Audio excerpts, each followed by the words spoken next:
Eu quero aqui começar a leitura em 2 Reis, capítulo 6, versículo 8. O texto diz assim: O rei da Síria fazia guerra a Israel, e em conselho com seus oficiais disse: em tal lugar estará o meu acampamento. Mas o homem de Deus mandou dizer ao rei de Israel: guarda-te de passares por tal lugar, porque os sírios estão descendo por ali.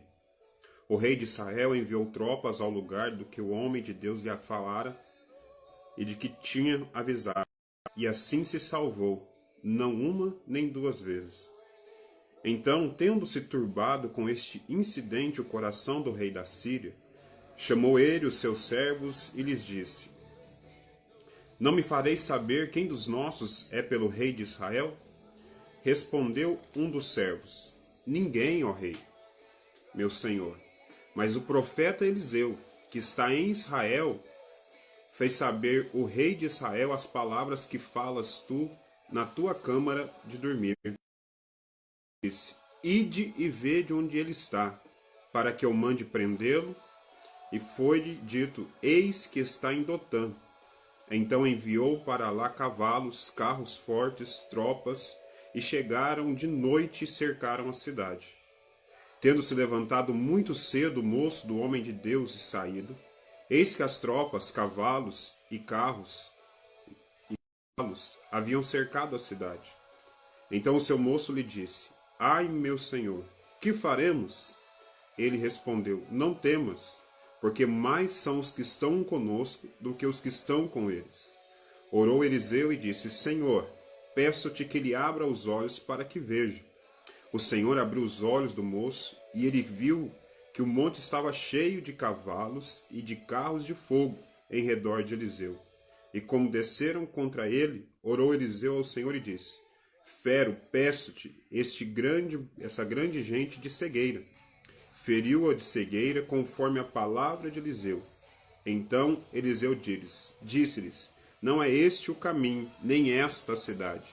Segui-me e guiar-vos-ei ao homem que buscais. E os guiou a Samaria. Irmãos, esse texto eu acho ele interessante. O Senhor, desde ontem à noite, ele tem ministrado esse texto ao meu coração, justamente por causa da visão do jovem. Eliseu, ele tinha uma convicção tão grande no que Deus era com ele, que maior era aqueles que estavam com ele, que a hora que o jovem de Eliseu se levanta e vai lá fora, e olha a cidade cercada, a casa cercada, não tinha para onde correr, não tinha para onde ir, não tinha o que fazer. Ele achou numa situação de mãos e pés atados, vamos dizer assim. E ele ficou desesperado, ele entrou em pânico. Ele ficou sem saber o que falar, o que fazer, a quem pedir socorro, a quem pedir ajuda. E aí então ele grita: ai, Senhor meu. O Senhor aqui se referindo a Eliseu como se fosse um mestre para ele. O que a gente vai fazer agora? E Eliseu, na paz que ele tinha, pela confiança em Deus que ele tinha, ele disse: não tenha medo. Maior é aqueles que estão conosco do que aqueles que estão lá fora. E aquele jovem não entendeu, porque a visão daquele jovem só conseguia ver o exército inimigo. A visão daquele jovem era só na tribulação que ele estava passando, na dificuldade que ele estava enfrentando. A visão daquele jovem estava presa ao momento difícil que ele estava enfrentando quando ele se depara com aquele exército cercando a casa e a cidade. Ele não conseguia enxergar mais nada, ele só conseguia ver o exército inimigo vindo contra eles para matar eles, para prender eles, seja o que passou na cabeça daquele jovem. Mas Eliseu era um homem que tinha uma visão espiritual. Ele tinha uma visão de fé. Como Paulo descreve em Coríntios, não andamos por vista, mas andamos por fé. Então Eliseu estava vendo além do inimigo. Ele estava vendo além da dificuldade. Ele estava vendo além do problema. Ele já estava vendo a ação de Deus em favor deles. Por isso ele fala: não tenha medo, maior são os que são conosco do que os que são contra nós. E essa palavra nessa manhã que eu quero deixar para você. Não limite a sua visão ao problema. Não limite a sua visão à dificuldade.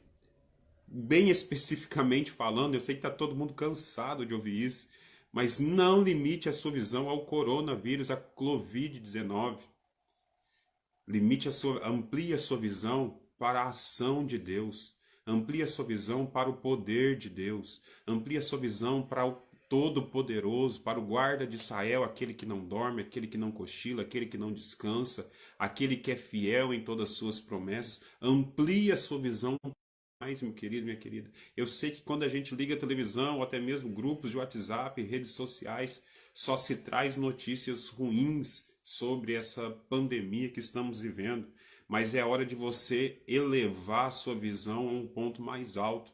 É hora de você tirar a visão do seu inimigo que está na sua frente e transpor ele pela fé e ver a ação de Deus, o Todo-Poderoso, que ele está agindo. Ele está no controle dessa situação. Eu falei ontem e tenho falado isso muito aqui. Existe 365 não temas na palavra de Deus. Significa que é um não temas para cada dia do ano. Ou seja, em todos os dias do ano a gente não precisa ter, porque Deus ele é conosco. Então não tenha medo. Estando você em Goiás, Minas Gerais, São Paulo, em qualquer estado da nação brasileira, esteja você em qualquer país desse mundo, que hoje pela internet a gente pode alcançar muitas pessoas.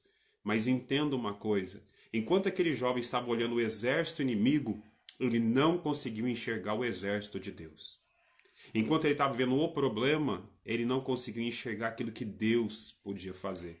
Foi necessário que Eliseu orasse a Deus pedindo: Deus, abre os olhos desse jovem, abre os olhos desse rapaz, porque ele não está conseguindo enxergar o exército do Senhor. Irmão, abre os teus olhos espirituais e veja pela fé que Deus já providenciou a cura. Deus já providenciou o milagre. Ontem à noite, na ministração que nós fizemos pelo Instagram e pelo aplicativo que tentamos utilizar para um grupo fechado, eu disse sobre isso. Se Deus permitiu, é porque Ele tem um propósito. Se Deus permitir, é porque Ele tem algo nessa situação. Então, o que eu e você temos que fazer? Entender os propósitos de Deus e já crer. Se Ele permitiu, como diz em Eclesiastes 3, tudo tem um tempo determinado para começar e para acabar. Se você ler Eclesiastes 3, você vai ver que tem tempo de abraçar e tempo de se separar, tempo de plantar, tempo de colher, tempo de rir, tempo de chorar. Há um tempo determinado para todas as coisas. Então, há um tempo determinado para esse vírus. Deus já determinou, irmãos. E nós precisamos tirar os olhos do problema, os olhos da dificuldade, os olhos do inimigo e olharmos para o nosso Redentor, como Jó bem disse. Eu sei que meu Redentor vive e por fim se levantará em nosso favor. Ele vai se levantar em teu favor, em favor da sua cidade, em favor do seu estado, em favor do seu país. Creia, porque ele é fiel naquilo que ele promete. Tire os olhos da dificuldade, amplie a sua visão. Em Gênesis 15, Abraão ainda não tinha tido Isaac e ele tem uma conversa séria com Deus quando ele pergunta: por acaso o herdeiro da minha casa vai ser o Damasceno Eliezer? Ele estava dentro da sua barraca e Deus fala assim: sai para fora, Abraão, e conta as estrelas se é que você pode contar. Enquanto Abraão estava dentro da barraca, num lugar fechado que limitava a visão dele e não conseguia enxergar as estrelas, foi necessário que ele saísse para fora da barraca e começasse a olhar para o céu, e Deus disse: conta as estrelas se é que você a pode contar, porque assim será a sua descendência. Então, saia daquilo que está limitando a sua visão. Filtre as informações que você tem recebido, seja de telejornais, seja de redes sociais, seja como for. Filtre essas informações, meu irmão. Não deixe isso entrar para o teu coração. Aquilo que você alimenta é o que vai determinar o rumo da sua vida. Se você só se alimenta por informações, por notícias ruins, você vai pensar que o vírus vai chegar, que o vírus vai matar, que o vírus vai destruir, porque essas são as informações das redes sociais e dos telejornais. Mas volte a sua atenção para a palavra de Deus. Tantos homens e mulheres de Deus pregando a palavra nesse tempo pelas redes sociais. Essa palavra, porque Deus já entrou com o recurso da cura, porque eu creio na palavra e se você crê, Isaías fala que ele já levou sobre si as nossas dores, as nossas doenças, as nossas enfermidades na cruz do Calvário. O nosso Deus, ele já preparou a cura antes que a enfermidade chegasse. Receba essa palavra no teu espírito nessa manhã. Eu não sei para quem o Senhor está direcionando essa palavra, mas que Ele direcione para a tua vida no nome de Jesus. Que o Senhor já providenciou a cura, antes mesmo que a enfermidade entrasse na sua casa. O Senhor já providenciou a paz, antes que a perturbação tentasse te atrapalhar. Porque Jesus é o príncipe da paz, que Ele tem excede a todo entendimento, aleluia. Então que a paz do Senhor entre na sua vida, entre na sua casa, entre na sua família nesta manhã, e que a graça de Deus inunde o teu coração nesta manhã.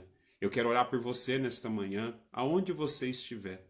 Eu quero orar pela tua casa, pela tua família, declarando a bênção e a proteção de Deus. Entenda, tire os olhos do inimigo, tire os olhos do problema, eleve os teus olhos a um ponto mais alto, ao monte da fé. Eleve os seus olhos ao monte da salvação. Tire os seus olhos do natural e eleve os seus olhos para o sobrenatural. Quando nós menos esperarmos, Deus vai fazer algo extraordinário em nossa vida normal, cotidiana, ao trabalho, à escola, aos cultos normais da nossa igreja. Mas permaneça firme. Declare fé, não declare doença. Declare vitória, não declare perturbação. Não propague a preocupação, não propague a desordem, não propague notícia ruim.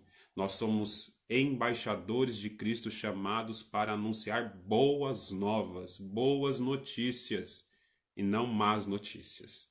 Mas a Bíblia diz que fala a boca que está cheio o coração. Que você possa abrir o seu coração para se alimentar da palavra, para louvor, para adoração, para intercessão. E quando você abrir a sua boca, serão só boas notícias para aqueles que estão perto de você. Amém? Que Deus abençoe a sua vida. Se você puder, aonde você estiver, feche os teus olhos. Eu quero orar pela tua vida nesse momento, nesta manhã. E se você não puder, apenas receba essa oração em nome de Jesus. Pai, no nome de Jesus, eu oro apresentando esses ouvintes, essas pessoas que estão nos acompanhando pelas redes sociais. Nesta manhã de domingo, eu oro em favor de cada vida, em favor de cada município brasileiro, de cada estado brasileiro, de toda a nação brasileira. Oro também, ó Deus, pelos países desse mundo que estão sendo oprimidos, ó Pai, por esse vírus, por essa enfermidade. Assim, meu Deus, como aquele jovem, ele se viu diante ali do exército sírio e não sabia o que fazer. Nesse momento, nessa mesma situação, só consegue enxergar o vírus, assim como aquele jovem só conseguia enxergar o exército sírio. Mas nesta manhã, ó Pai, pela tua misericórdia, eu faço da mesma oração que Eliseu fez e te peço, abra os olhos espirituais dos teus filhos, Senhor, que eles possam enxergar o Senhor, que eles possam enxergar o teu exército que já foi ordenado em favor de cada nação desta terra, de cada estado, de cada município, de cada casa, porque o Senhor é um Deus que peleja pelos seus. Sabemos que o Senhor está permitindo essa situação para nos moldar, para nos aprimorar, para nos preparar para o grande derramamento do teu Espírito. O Senhor está usando esta ferramenta para fazer algo em nós, para depois fazer algo através de nós. Pai, então que nesta manhã o Senhor abra os olhos espirituais desta pessoa para que ela possa despertar para o chamado pessoal que o Senhor tem para cada um. Meu Deus, pessoas que estão afastadas de igreja, pessoas que estão frias na fé, desanimadas, e essa situação veio e tem mais a vida dessa pessoa. Eu clamo por estes em nome de Jesus Cristo, que o Senhor renove a sua fé, que o Senhor renove a sua força, que o Senhor renove o seu ânimo, e assim que for possível essa pessoa volte a congregar, volte, meu Deus, a cultuar na casa do Senhor, na casa de oração, volte, meu Deus, a propagar o evangelho, a cumprir o seu chamado, a exercer o seu ministério, em nome de Jesus Cristo. Que a unção do Senhor, que quebra todo jugo e remove todo fardo, venha sobre a vida dessa pessoa, a sua casa, a sua família, e ela seja, em nome de Jesus, nessa manhã, cobertada pelo teu sangue, coberta e revestida por toda a armadura do Senhor, no nome de Jesus Cristo. Que todo desespero, que todo pânico, todo medo seja repreendido esta manhã, em nome de Jesus Cristo, e que a paz do Senhor seja sobre cada vida, em nome de Jesus. Amém e amém. Que Deus abençoe sua vida, no nome de Jesus. Eu quero também deixar uma mensagem para você que é membro de igreja. Entenda, irmãos, o pastor ele tem nessa hora uma situação que ele está atravessando que ele nunca atravessou. Todo pastor nesse momento está passando uma situação totalmente inusitada, inesperada. E você que é membro de igreja, tenha consciência da situação que seu pastor está enfrentando. Tenha consciência da situação que a igreja está enfrentando. Tem igrejas que têm que pagar aluguel. Tem igrejas que têm que pagar conta de energia, que todas, na verdade, né? Tem igrejas que pagam água. Não é o nosso caso aqui em Paranaiguara, que paga água mensalmente. Mas você não pode deixar de contribuir com a sua igreja, com o seu pastor. Claro que o dinheiro nessa hora, você fala, pastor, mas você tem que falar isso? Tenho porque infelizmente conheço pastores que estão preocupados porque por mais que esteja bem complicada, mas a igreja ainda passa por situações mais complicadas, porque deixando de congregar, pessoas deixam de contribuir, não dizimam, não ofertam, mas o pastor que tem a igreja num cômodo de aluguel, ele vai ser cobrado. Ele vai ser cobrado, ele vai ter que pagar o aluguel. Ele vai ter que pagar a conta de água, ele vai ter que pagar a conta de energia. E se não contribuírem, vai ficar difícil manter a igreja aberta. Não só por causa da situação do vírus, mas a hora que passar a situação do vírus, a igreja pode contrair tantas dívidas que vai gerar mais problemas para o pastor. Então você que é membro de igreja, procure seu pastor, entre em contato com ele, né? Procure uma forma de você devolver o seu dízimo, de você ofertar, para que a igreja possa permanecer. O templo, nós somos igreja, mas o templo precisa ser mantido ainda. Ele mantém despesas, então ele precisa ser pago essas despesas. Então você que é membro de alguma igreja, não deixe de contribuir. Procure o seu pastor, entre em contato com ele e mande ali o seu dízimo, a sua oferta, para que ele possa continuar sustentando a igreja. Né? Em nome de Jesus. Seja onde for, irmão. Entenda isso. Não é mesquinharia. Né? Não olhe para dessa forma. Não, o pastor não está querendo o seu dinheiro. Irmão, mas a hora que você for liberado, voltar a congregar, a igreja tem que estar limpa, a igreja tem que estar organizada, a igreja tem que estar com as suas contas pagas, com aluguel pago. Ela tem que estar pronta para te receber. E se não tiver condições financeiras para isso, infelizmente, a igreja vai passar por uma outra situação difícil. Então tenha essa consciência, mantenha-se ajudando sua igreja, ajudando seu pastor em oração, e que Deus possa te abençoar poderosamente. Né? Caso você queira algo específico, você pode entrar aí no particular, mandar uma mensagem no inbox, nós estaremos te respondendo, estaremos orando pela tua vida, pela tua casa, pela tua família, que você tenha um domingo abençoado, tenha um domingo de paz, aproveite o dia com a sua família, né? Procure aí relembrar algumas brincadeiras com seus filhos, ensina algumas brincadeiras aí do nosso tempo, né? Porque hoje esses meninos só sabem videogame, rede social e celular. Então que você possa fazer um culto infantil, fazer esqueci o nome da brincadeira agora. Em alguns lugares falava a dedonha, eu não sei como você chama na sua cidade, né? Em São Paulo falava stop, se eu não me engano, né? Faça um stop bíblico, uma dedonha bíblica, só vale palavras bíblicas, algo abençoar o seu dia. Às 19 horas eu estarei entrando online de novo e que Deus possa te abençoar nesse domingo. Às 19 horas estaremos aqui pelo Facebook ministrando uma palavra de Deus ao seu coração e orando pela tua vida no nome de Jesus. Amor de Deus e que a graça de Deus Filho e que a consolação do Espírito Santo de Deus seja sobre a sua vida, seja sobre a sua casa e sobre toda a sua família neste domingo, em nome de Jesus. Deus abençoe, fique na paz, fique na graça de Deus.